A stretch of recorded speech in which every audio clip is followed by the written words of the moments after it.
ఎందుకు ఆలోచిస్తే బ్రెయిన్ మీద అంత ఎఫెక్ట్ పడుతుందా? ఎందుకు 2024లో గూగుల్‌లో సెర్చ్ వర్డ్ ఎక్కువగా ఉంది ఇది ఈ బ్రెయిన్ రాట్ అనేది? బ్రెయిన్ రాట్ అన్నది నిజానికి ఇది ఏదో ఇప్పుడు ఈ మధ్యన వచ్చింది కాదు మాట. 1854లో ఈ మాట వచ్చింది. అంటే అప్పుడు ఏంటంటే ఏదైతే మెదడు తాలూకా మేధో సంపత్తి తాలూకా క్షీణత తక్కువ అయిపోవడం దాన్ని బ్రెయిన్ రాట్ అన్నారు. దీనికి నిర్వచనం మనం చెప్పుకున్నట్టయితే మానసికంగా కానీ ఒక వ్యక్తి తాలూకా మానసిక పరిస్థితి లేకపోతే కాగ్నిటివ్ అంటాం అంటే మేధో సంపత్తి ఏదో ఇమాజినరీ అంటే ఊహించుకున్న కారణాలు అంతే. ఇలాంటి వాళ్ళు తక్కువ అయిపోయినట్టు ఉండడం ఇది దానికి నిర్వచనం. బ్రెయిన్ రాట్ అన్నది మరి 1854 నుంచి ఉండి ఇప్పుడు ఎందుకు సడన్గా ఇది 2024 సంవత్సరానికి గూగుల్లో మ్యాక్సిమంగా సెర్చ్ చేసినటువంటి వాడైంది. దానికి ఒక కారణం ఉంది. ఇక్కడ ఏమిటంటే ఈ రాట్ గురించి అసలు సెర్చింగ్ ఎంత అయిందంటే తెలిసిన 320%. తర్వాత ఇక్కడ కొన్ని డిక్షనరీ నిఘంటువులు ఉన్నాయి ఇంగ్లీష్లో, తెలుగులో డిక్షనరీ లాగే. Oxford university English dictionary, Cambridge dictionary, లేకపోతే వెబ్స్టర్ డిక్షనరీ. అందులో ఒక సాంప్రదాయం ఉందట కొన్ని గత 40-50 సంవత్సరాల నుంచి. ప్రతి సంవత్సరం ఒక్కొక్క వర్డ్కి ఒక పదానికి ఆ వర్డ్ ఆఫ్ ది ఇయర్ అంటారు అది. ఈ సంవత్సరం ఆక్స్ఫర్డ్ యూనివర్సిటీ ప్రెస్ వాళ్ళు డిక్షనరీ వాళ్ళు కూడా ఈ బ్రెయిన్ రాట్నే పెట్టారు మొట్టమొదటి పదంగా.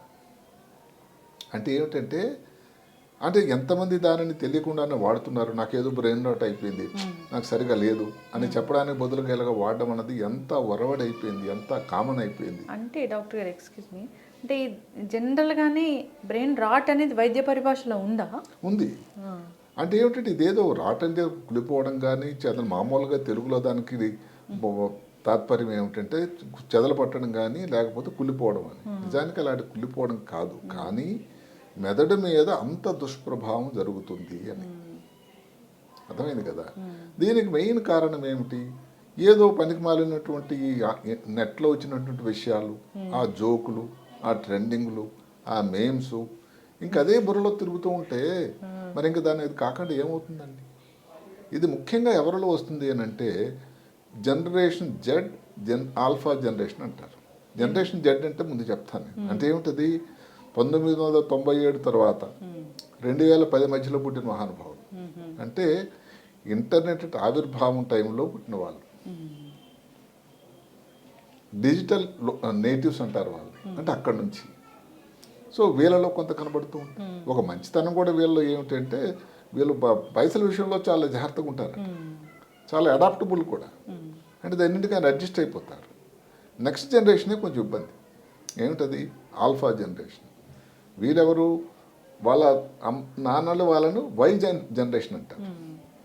వాళ్ళ పిల్లలు ఈ జెడ్ తర్వాత పుట్టిన వాళ్ళు కదా, అంటే వాళ్ళకి తమ్ముళ్ళు చెల్లెళ్ళు. పీక్ డిజిటల్ టైం ఈ టైంలో జరిగింది. వాళ్ళ అమ్మ నాన్నలు అంటే ఎవరిని మనం క్రిటిసైజ్ చేసే రోజులు కాదు, కానీ జరుగుతున్న వరవడి ఒక మాట చెప్తున్నాను నేను. ఇంటి దగ్గర చిన్నపిల్లలు ఉన్న అందరికీ తెలిసిందే. పాతకాలంలో తల్లి బిడ్డని పండబెట్టాలంటే లాలి లాలి అని లాలి పాటలు పాడేవాళ్ళు, అంతే కదా. ఏదో వటపత్ర షాయికి వనమాల లాలి, లేదు చందమామ రావే జాబిల్లి రావే అంటే ఎంతమంది గుర్తున్నాయి అలాంటి పాటలు. ఇప్పుడే పోయాయి. ఇప్పుడు ఒక మేమ్ వస్తుంది వీడియోలో, ఏది? ఎదురుగా మొబైలు, బిడ్డ కొనేది అన్నప్రాసం ముందే ఈ ప్రాసన అయిపోతూ ఉంటుంది, మొబైల్ ప్రాసన. దానివల్ల తెలియకుండా నా బేబీ నెమ్మది అయిపోతాడు, ఏడవడం, ఇంకా అదే తంతు నడుస్తూ ఉంటుంది. తల్లి ఏదో వంటింట్లో పని చేసుకుంటూ ఉంటుంది, బిడ్డకి మొబైల్ ఇచ్చేస్తుంది. అక్షరాభ్యాసం అవ్వడం అన్నది 4 సంవత్సరాలు 3 సంవత్సరాలు కావచ్చు, ఈ అభ్యాసం అయితే అప్పటికే అయిపోతుంది. అంటే ఏమిటి? ఈ సమయంలో ఈ యుగంలో పిల్లలు ఎంతసేపు స్క్రీన్ టైంలో ఉన్నారు ఒకటి. రెండోది ఏమిటి? ఈ పర్టికులర్ కోవిడ్ అన్నది ఈ వీళ్ళ మీద కూడా నిజానికి పిల్లలు తప్పు కూడా కొంతవరకు లేదు. కోవిడ్ సమయం అన్నది ప్రపంచాన్ని అతలాకుతలం చేసినటువంటి సమయం. లక్షల మంది జరిగిపోవడం సరే కదా, అసలు నేర్చుకునే పద్ధతి, నేర్చుకునే తీరు, ఇవన్నీ వాడకం ఏవైతే ఉన్నాయో ఎలక్ట్రానిక్ గ్యాడ్జెట్స్ ఆ టైంలోనే విరివిగా అయింది. పిల్లలు స్కూల్కి బయటకు వెళ్ళడానికి లేదు, ఏం చేస్తారు? ఇప్పుడు అది ఒక అలవాటు అయిపోయింది. అదే కాకుండా మీరు నమ్మితే వీళ్ళు 2010 తర్వాత పుట్టిన వాళ్ళు అన్నాను నేను. 2010 నుంచి 14లో మీరు నమ్ముతారు 2010లోనే ఐపాడ్ వచ్చింది, 2010లోనే ఇన్స్టా వచ్చింది. 2010 ఇప్పుడు ఏదైతే మనం చెప్పుకుంటాం brain rot 2024 word of the year అయితే 2010లో వచ్చిన వర్డ్ ఆఫ్ ది ఇయర్ ఏంటో తెలుసా? యాప్. అంటే ఆ యుగంలో పుట్టిన వాళ్ళు వీళ్ళు. కాబట్టి వీళ్ళకి ఆ ఇబ్బందులన్నీ ఎక్కువ ఉంటూనే ఉంటాయి. ఓకే, ఇదంతా బ్రెయిన్ మీద పడుతుందా? బ్రెయిన్ మీద పడుతుంది. ఏం జరుగుతుందంటే అసలు బ్రెయిన్లో తెలియకుండానే ఈ వరవడి, ఈ భాష, ఈ స్లాంగు ఇవే తిరుగుతూ ఉంటాయి. దానివలన ఇప్పుడు మీరు అడగవచ్చు చిన్నపిల్లల్లో డాక్టర్ గారు దీంట్లో దుష్ప్రభావం ఏంటి, పెద్దవాళ్ళు కూడా వస్తుంది అని. ఎక్కువగా చిన్నపిల్లల్లో కనబడుతుంది. వాళ్ళలో ఈ అటెన్షన్ తగ్గిపోతుందండి. పాఠాల మీద కాన్సన్ట్రేషన్ లేదు, ఫోకస్ లేదు, స్కూల్లో పెర్ఫార్మెన్స్ తగ్గిపోతూ ఉంది. పెద్దవాళ్ళు అయితే ఏంటి, కోపం ఉంటారు. అసలు అది లేకపోతే నడవదండి. ఒకసారి ఎప్పుడు మనం చెప్పుకున్నట్టుగానే శ్రీమతి గారు ఏదో కూరగాయలు తీసుకురావాలంటే వెళ్తూ సంచి పట్టుకోవడం సరికదా, దానితో మొబైల్ కూడా వెళ్తుంది.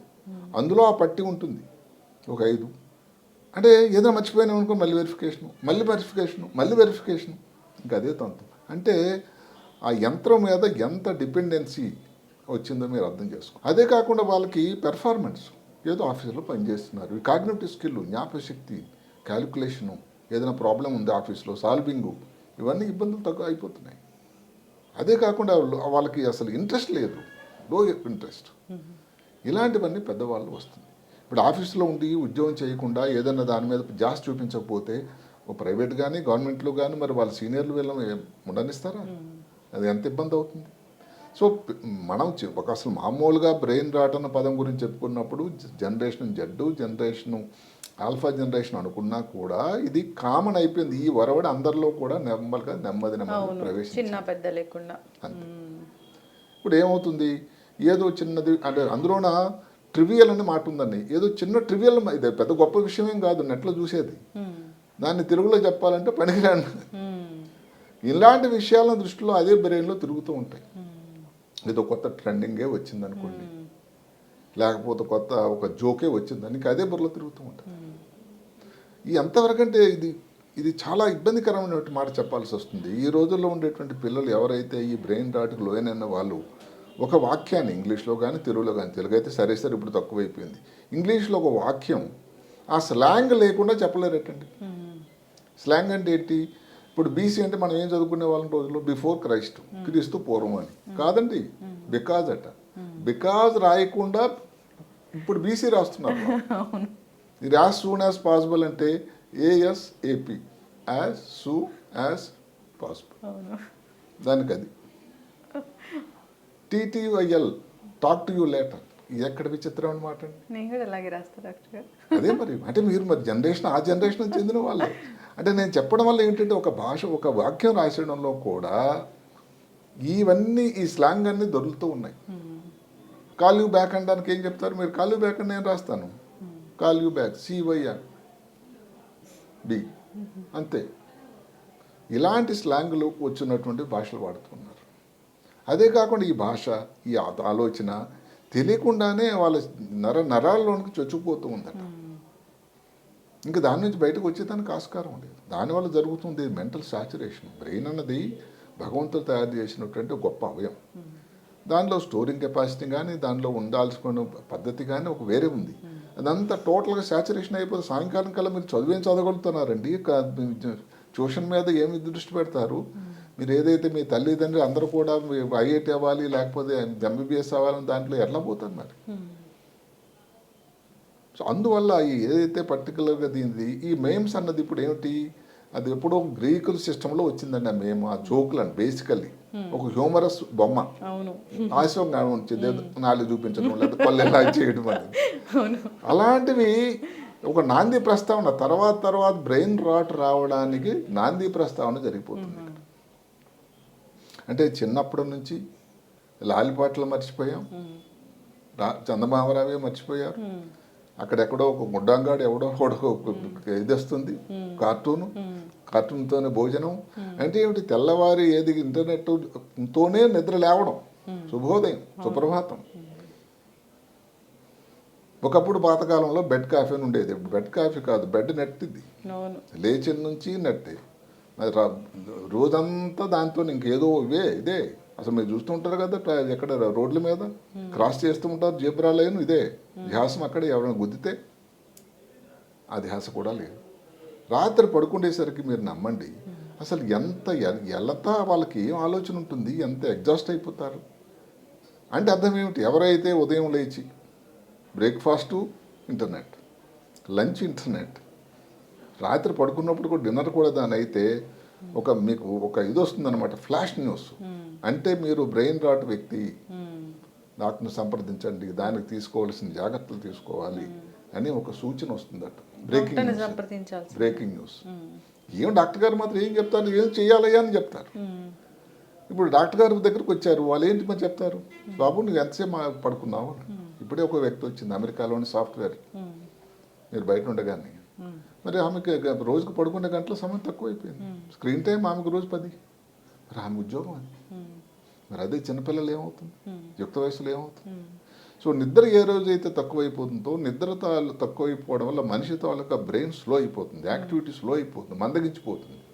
అదే 2 రోజులు చక్కగా నిద్రపోయారనుకోండి, యాక్టివ్ అవుతారు. ఏదైతే ప్రాబ్లం మీరు సాల్వ్ చేయనివి ఫాస్ట్గా సాల్వ్ చేస్తారు. అసలు ఇప్పుడు వ్యాయామం ఇంతకుముందు చెప్పాము, ఎక్సర్సైజ్ ఉండేటట్టయితే శుభ్రంగా బ్రెయిన్కి బ్లడ్ సప్లై పెరుగుతుందండి. సింపుల్గా మామూలు వాకింగ్ చేయండి. అదే కాకుండా ఇంకే కజ్జలో ఏదో కొన్ని ఎక్సర్సైజ్, ఏరోబిక్స్ అనేవి కూడా చేయొచ్చు. దానివల్ల బ్రెయిన్కి బ్లడ్ సప్లై పెరిగిందంటే బ్రెయిన్ యాక్టివ్గా అవుతుంది. బ్రెయిన్ యాక్టివ్గా ఉన్నట్టయితే మీరు ఉత్తేజంగా ఉంటారు. మీ ప్రాబ్లమ్స్ అన్ని అందరూ గంటల్లో 2 గంటల్లో చేసేది మీరు అరగంటలో చేసి పడేస్తారు.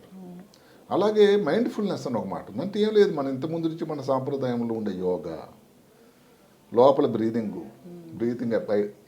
బయటికి గాలి పంపించటం, ఒక 20 నిమిషాలు చేయండి. దాంట్లో ఏం జరుగుతుందో అది ఇదంతా గొప్ప దీన్ని చూచిన పరిశోధనలు అండి. శరీరంలో 20 నిమిషాలు కానీ మీరు ఇది యోగా ఇవి చేయగలిగితే శరీరంలో ఉండేటువంటి కార్టిజాల్ అని ఒక చాలా ఉత్ప్రేరకమైనటువంటి ఒక ఉంటుంది, దానిది 20% తగ్గిపోతుంది.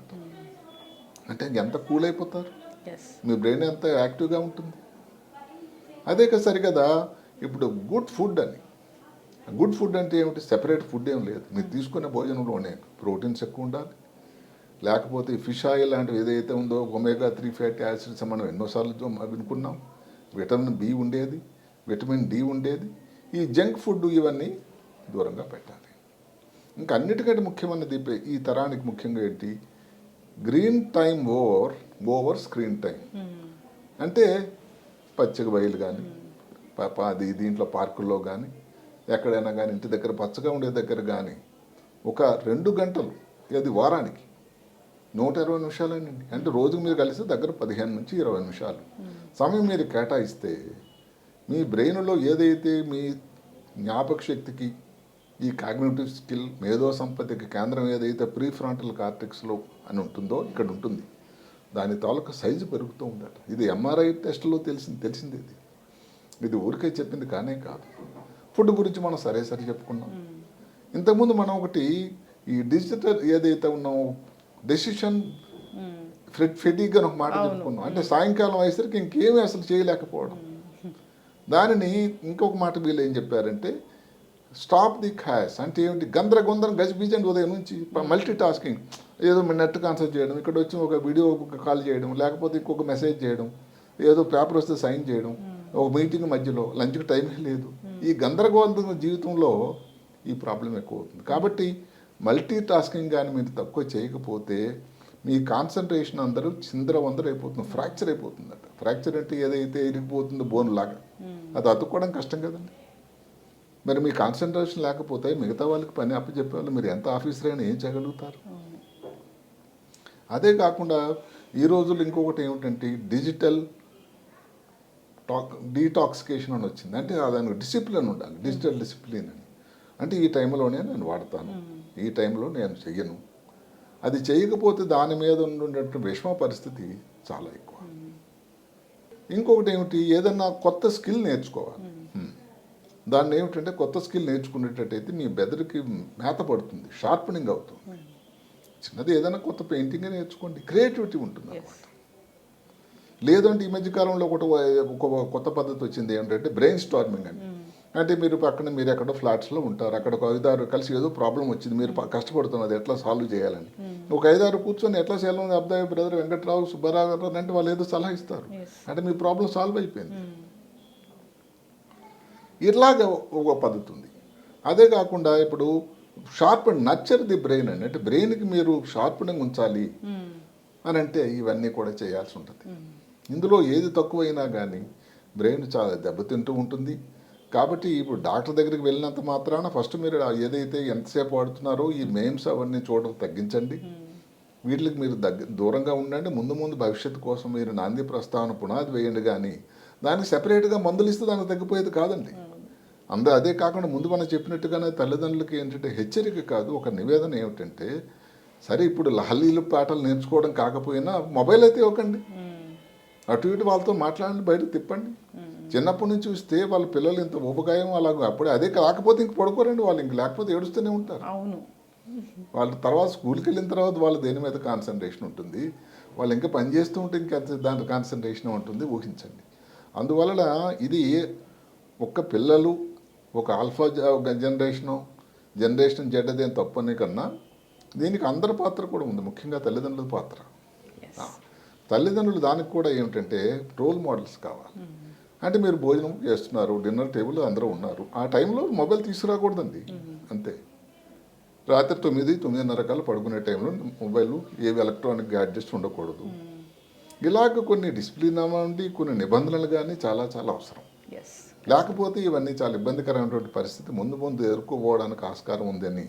అందుకని ఆ మాట వినడానికి కొంచెం ఒళ్ళు గగురుపాటు అనిపించినా కూడా బ్రెయిన్ కుళ్ళిపోవడం కానీ బ్రెయిన్ చెదలపట్టడం అని అంటే ఎంత ప్రమాదకరమైన మాటలాగా అనిపిస్తుంది చెప్పండి. ఖచ్చితంగా డాక్టర్ గారు చాలా చక్కగా చెప్పారండి. అసలు ఏదైనా కానీ ఏదో ఒక బగ్ వచ్చిందేమో, వైరస్ వచ్చిందేమో, అందువల్ల బ్రెయిన్కి ఇలా అంటే వస్తుందేమో అనుకున్నా, అది మొబైల్ స్క్రీన్ అసలు ఎక్స్పెక్ట్ చేయలేదు. అది కూడా ఏమిటి ఏదో ఉపయోగకరమైంది గంటల కొలది పని చేయడం అని కాదు. ఇప్పుడు మాత్రం సాఫ్ట్వేర్లు ఉన్నారు, తప్పదండి అది. ఇదేమిటి ఏదో సిల్లి చెయ్యి చూడకపోతే ఏదో అయిపోదు. మేము అంటే లేకపోతే ఒక క్లాస్ 7-8 క్లాస్ చదువుతున్న వాళ్ళు ఒక సెంటెన్స్ ఈ స్లాంగ్ లేకుండా రాయలేకపోతున్నారంటే ఎంత దైనందిన పరిస్థితి చెప్పండి. స్పెల్లింగ్స్ మర్చిపోయాము ఎందుకంటే ఈ షార్ట్ కట్లు వచ్చాయండి. ఇప్పుడు ఇప్పుడు బీసీకి బిఫోర్ క్రైస్ట్ అని పాతకాలంలో ఏడి అంటే ఆఫ్టర్ డెత్ ఆఫ్ క్రైస్ట్ అని ఉండేది. ఇప్పుడు బీసీ అంటే బికాజ్ నీకు రాయాల్సిన ఇంకొక 3 మధ్యలో లెటర్స్ అంతేనా బికాజ్కి, దానికి బీసీ. ఇంకా లై అంటే అబద్ధం చెప్తున్నారు క్యాపట, అదే నాది లేదు మొదటిసారి చదివాను క్యాపట అంటే లై అని చెప్పడానికి. ఇలాంటివన్నీ ఈ భాషలో వచ్చి అలాంటి ఒకటి కాదండి 81 మాటలు ఉన్నాయట ఈ స్లాంగులో. ఇది ఒక కొత్త ఒరవడి, కొత్త వ్యాకరణం అన్నమాట. అందువల్ల వాడకానికి అప్పుడు ఇంట్రెస్టింగ్గా ఉన్నా కానీ దానివలన మీ లాంగ్వేజ్ స్కిల్, ఎందుకంటే ఇంకొక మాట ఉంది, లాంగ్వేజ్ స్కిల్ ఏదైతే ఉందో మాతృభాష కానీ లేకపోతే ఇంగ్లీష్ ఏ భాష కానీ ఎవరైతే లాంగ్వేజ్లో స్కిల్ ఉన్న వాళ్ళకి మిగతా విషయాలు కూడా అవగాహన ఎక్కువ వద్దట. ఇవన్నీ కూడా మీరు అందరూ ఆలోచించాలి. ఇదేదో ఆశాస్పదంగా నేను చెప్పానని కాదు. అయితే బ్రెయిన్ రాట్ అనేది డెఫినెట్గా ఒక ప్రాబ్లం నెమ్మదిగా మనకు తెలియకుండానే మన సమాజంలోనికి పిల్లల్లోనికి అందరి లోపలికి ప్రవేశించింది. దీనికి దూరంగా ఉండాలి అని అంటే అది చాలా అవసరం. ఇది అందరి తాలూకా సహకారం, ఆలోచన, దానికి ఉండాల్సిన డిసిప్లిన్ అవసరం. ఖచ్చితంగా డాక్టర్ గారు. ఇప్పుడు ఏదైతే బ్రెయిన్ రాట్ అని మీరు చెప్తున్నారో దానికి గురైతే కనుక సరిగ్గా ఆలోచించలేరు, కాన్సన్ట్రేషన్ ఉండదు, మర్చిపోతారు. సో అసలు నెక్స్ట్ వర్క్స్ ఏంటి దేని మీద కూడా వాళ్ళకి అవగాహన ఉండదు, ఇష్టం ఉండదు, అసలు ఏంటి అసలు నేచర్తో సంబంధమే ఉండదు. అసలు నేను టాపిక్ గురించి అవార్డు గురించి చదువుకున్నప్పుడు ఈ పిల్లల గురించి జనరేషన్ జెడ్డే ఆల్ఫా అనుకున్నాం కదా అనుకున్నాను. ఇప్పుడు పెద్దవాళ్ళకు కూడా ఆఫీసులో కూడా జరుగుతుంది అదే. అందువల్ల దానికి దూరం ఉండకపోతే అది చాలా చాలా ప్రమాదం. ఖచ్చితంగా డాక్టర్ గారు చక్కగా చెప్పారండి. ఏంటంటే టెక్నాలజీని ఎలా యూజ్ చేయాలో అలానే యూజ్ చేయాలి, అంతకు మించి యూజ్ చేస్తే ఇలాంటివి వస్తాయి. ఇదే కరెక్ట్. సో మన రూట్స్ ఏంటి మనం మర్చిపోకూడదు, మన సంస్కృతి సాంప్రదాయాలు ఎప్పటికీ మనం గుర్తుంచుకోవాలి, వాటికి అనుగుణంగానే మన జీవన విధానం అనేది ఉండాలి. అంటే కొత్తగా తల్లులు కాబోయే వాళ్ళకి సూచన ఏమిటంటే లాలి పాటలు ఏదైతే వాళ్ళ అమ్మగారు ఏం నేర్పారో అవన్నీ నేర్చుకోవాల్సిన సమయం వల్ల వచ్చిందేమోనని ఇక మొబైల్ దగ్గర ఇవ్వకూడదని చెప్పక ఏం చెప్పారంటే మీరు టైం స్పెండ్ చేయండి మీ పిల్లలతో, అంతే కదండి. దాని చక్కటి ఇన్ఫర్మేషన్ డాక్టర్ గారు. అందరూ కూడా దీనికోసం ఆలోచించాలని కోరుకుందాం. బ్రెయిన్ దానికి ఏమైనా అవుతే ఇంకా తర్వాత ఆలోచించడానికి చేతులు కాలిపోయిన తాకులు పట్టుకోవడం వల్ల ఉపయోగం ఉండదండి. సో నెక్స్ట్ జనరేషన్కి మనం హెల్దీ లైఫ్ స్టైల్ని మనం అలవాటు చేయాలని కోరుకున్నామండి. చాలా చక్కటి అందుకనే ఇంకొక మాట అక్కడ వచ్చింది, ఒక మంచి సూత్రం, ఇది నాకు చాలా నచ్చింది. Break the brain rot cycle. అంటే ఈ బ్రెయిన్ రాట్కి ఏదైతే సైకిల్ మొదలైందో మీరు చూడడము, దాని మీద బ్రెయిన్ మీద ఎఫెక్టు బ్రేక్ చేయండి. Create a healthy brain, sharp brain 2025. అంటే 2025 లోపలికి మనం అడుగు పెట్టే ముందు వీటికి దూరంగా ఉండి ఒక స్మార్ట్ బ్రెయిన్ తయారు చేసుకోవడం మన అందరి చేతుల్లో, మీ చేతుల్లో ఉంది.